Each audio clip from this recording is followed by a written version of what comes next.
અફઘાનિસ્તાનમાં આવેલા ભૂકંપે ભારે તબાહી મચાવી છે. દેશના દક્ષિણ પૂર્વીય ભાગમાં મોડી રાત્રે ભૂકંપના જોરદાર આંચકા અનુભવાયા હતા. આંચકા એટલા તીવ્ર હતા કે ઘણા મકાનો કાટમાળમાં ફેરવાઈ ગયા હતા. આ ઘટનામાં લગભગ 800થી વધુ લોકોના મોતની આશંકા છે અને 2500થી વધુ લોકો ઘાયલ થયા છે.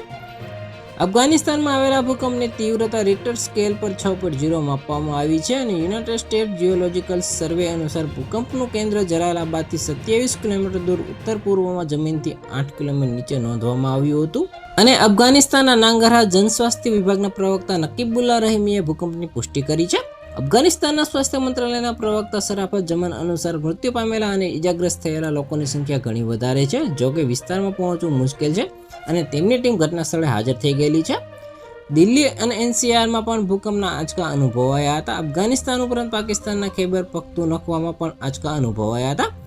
દિલ્હી એનસીઆરમાં અડધી રાત્રે અચાનક ધરતી ધ્રુજવા લાગતા ઘણા લોકો પોતાના ઘરોમાંથી બહાર નીકળી આવ્યા હતા. લોકોમાં ભયનો માહોલ હતો. જોકે કોઈ જાનહાનિ થઈ નથી. તો આના વિશે તમારું શું કહેવું છે કોમેન્ટમાં જરૂર જણાવજો. આવા જ વિડીયો માટે અમારી ચેનલ સાથે જોડાયેલા રહો.